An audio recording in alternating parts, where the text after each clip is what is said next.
The Essential Sabbath, written and read by David H. J. Gay. The Essential Sabbath.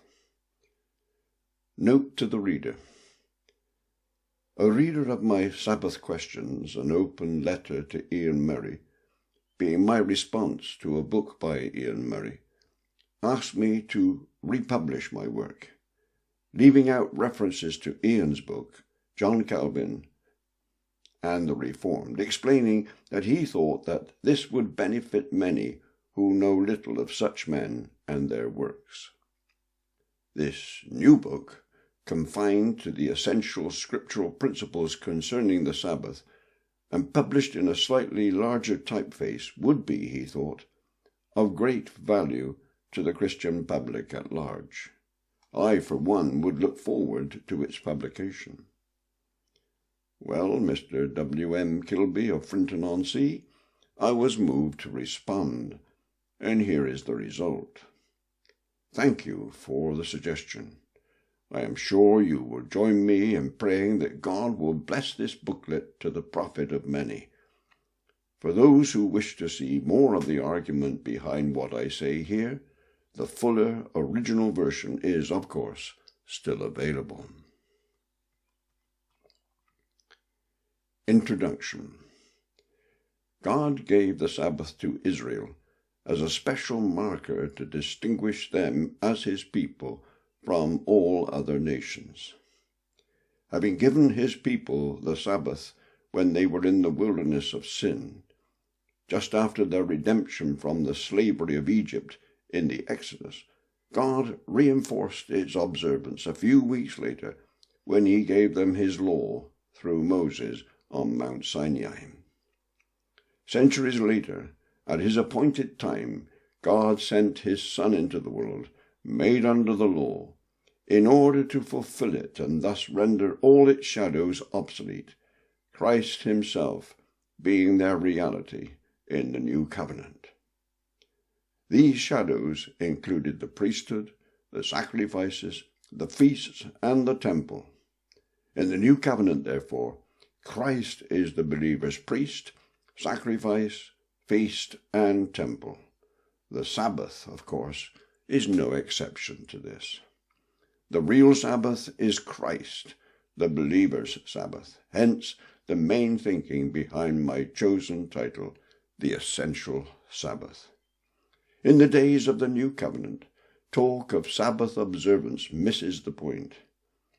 Sabbath-observance was, from first to last, entirely Jewish, an essential shadow of the Old Covenant, which covenant was fulfilled, terminated, accomplished, and brought to its God-ordained end by Christ, thus rendering it obsolete when he established the New Covenant.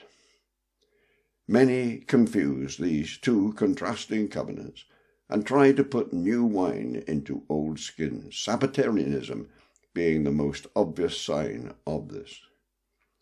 Sabbatarianism is, of course, a spectrum embracing many shades of opinion. The Sabbatarianism I am speaking about is the Puritan invention, namely the change of the scriptural Sabbath, a day of rest in the days of the Old Covenant for the Jews, lasting from Friday sunset to Saturday sunset, into a day of rest and worship binding on all men, believers in particular, lasting for 24 hours from Sunday midnight, and calling it the Christian Sabbath, or the Lord's Day. Ever since the Puritans, whether or not they realize it, the overwhelming majority of evangelicals have been Sabbatarians approximating to this. Sabbath observance is not a thing indifferent.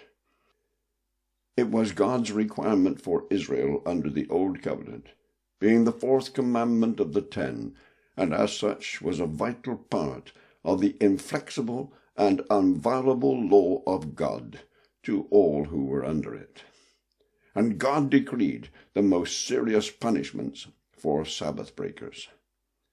Sabbatarians, who claim that believers, indeed all men, are under this Sabbath law, need to be very sure that they really are secure in their attempted justification of the changes they make to it. Not only that, they need to be confident that God really will excuse them for any falling short of the command, and that their system really does justify their evasions of Sabbath law. All this forms the background to what follows. I do not publish this booklet to engage in mere academic debate. As some Sabbatarians recognize, and all ought to admit, this is a life and death matter, and the death in question can be eternal. Yes, it is that serious. As I have already hinted, this is why I chose the title The Essential Sabbath.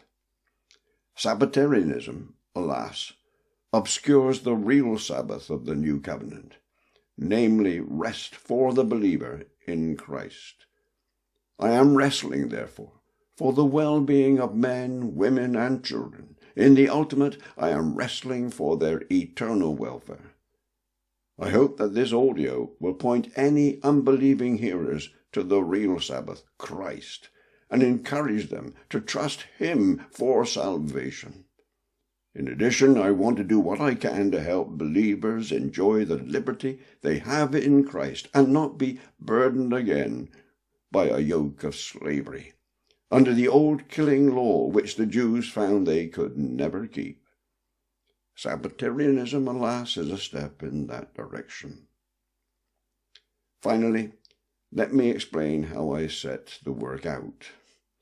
I do so in 3 sections: the Sabbath in the Old Covenant, the Sabbatarian Sabbath, and the Sabbath in the New Covenant.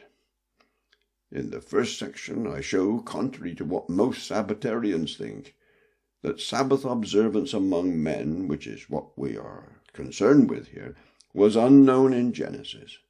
It started with the giving of the manna to Israel in the wilderness of Sin, recorded in Exodus 16. That is where I begin, therefore. I follow this with a look at the Sabbath in the law given to Israel at Sinai, recorded in Exodus 20, further showing that the Sabbath was given to Israel as a special distinguishing marker, God thus separating His people from all others. To conclude this section, I look at the Sabbath, or lack of its observance by men in Genesis. All that comprises the first section of my booklet. In the second section, I face the Sabbatarian claim that the Sabbath is binding on all men. Then I look at the changes Sabbatarians make to Sabbath law, exposing the wrongness of this.